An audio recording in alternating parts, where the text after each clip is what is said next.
AB পার্টির পক্ষ থেকে আমরা 5টি বিষয়ে কথা বলেছি। প্রথমত আমরা আমাদের একটা অবজারভেশন দিয়েছি যে আমরা বলেছি যে সরকারের কার্যক্রমে সমন্বয় ও দৃঢ়তা এবং সুশৃঙ্খলতার খুব অভাব আমরা দেখতে পাচ্ছি।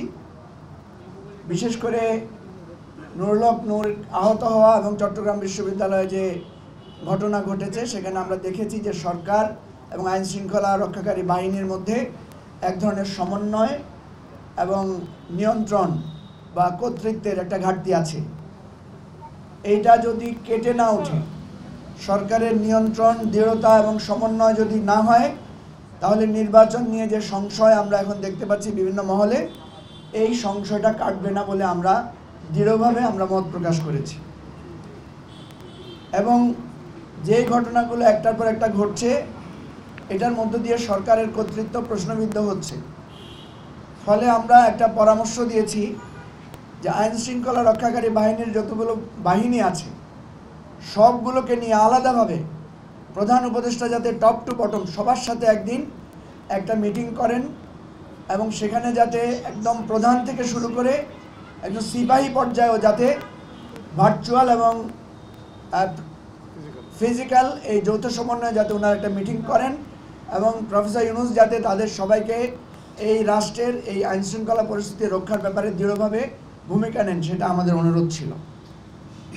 আমরা জাতীয় ও জেলা উপজেলা পর্যায়ে সব রাজনৈতিক দলগুলোকে নিয়ে একটা সমন্বিত কমিটি করার কথা বলেছি, যাতে স্থানীয়ভাবে আসন কেন্দ্রিক যতগুলো ঝামেলা হয় যাতে সেখানে রাজনৈতিক দলগুলোর একটা ভূমিকা থাকে এবং আইনশৃঙ্খলা রক্ষাকারী বাহিনীর দায়িত্ব সেখানে কিছুটা হলেও লাঘব হয়, এই পরামর্শটা আমরা দিয়েছি। নির্বাচন কমিশনের আমরা যে গিয়েছিলাম সেখানে আমাদের অভিজ্ঞতা আমরা মাননীয় প্রধান উপদেষ্টার সাথে শেয়ার করেছি। প্রধান নির্বাচন কমিশনার বলেছেন যে ওনার এন্টায়ার টিমের মধ্যে নিরপেক্ষ নির্বাচন করেছে এরকম অভিজ্ঞতা সম্পন্ন লোক নাই। তাদের অভিজ্ঞতা হচ্ছে বিগত 3টি বৈষম্যমূলক এবং ভুয়া নির্বাচনের। ফলে আমরা একটা অনুরোধ করেছি যে যারা এক্সপার্ট ইলেকশন পরিচালনা করেছে অতীতে, যারা রিটার্নিং অফিসার হিসেবে খ্যাতির সাথে কাজ করেছে, এরকম এক্স গভর্নমেন্ট অফিসিয়ালদেরকেও এবং আমলাতন্ত্রের ভিতরে যদি এরকম লোক থাকে তাদেরকে যাতে এখানে চুক্তিভিত্তিতে হলেও নিয়োগ দিয়ে হলেও তাদেরকে দিয়ে কাজ করানো যায়। আর প্রশাসনের নিয়োগের ব্যাপারে যে লটারি সিস্টেমের কথা বলা হয়েছে, আমরা বলেছি লটারি সিস্টেম না করে বরং কোথায় কেমন রিস্ক আছে, কোন জেলা উপজেলায় গুরুত্ব আছে সেটাকে কেন্দ্র করে যাতে ওনারা ব্যবস্থাটা করেন, সেটা আমরা কথা বলেছি। আপনাদের সবাইকে ধন্যবাদ। আমরা ওখানে 3-4 মিনিটের বেশি কথা বলার কেউ সুযোগ পাই নাই। এখানে 30 মিনিট ধরে কথা বলার কোনো মানে হয় না। ধন্যবাদ সবাইকে। আসসালামু আলাইকুম।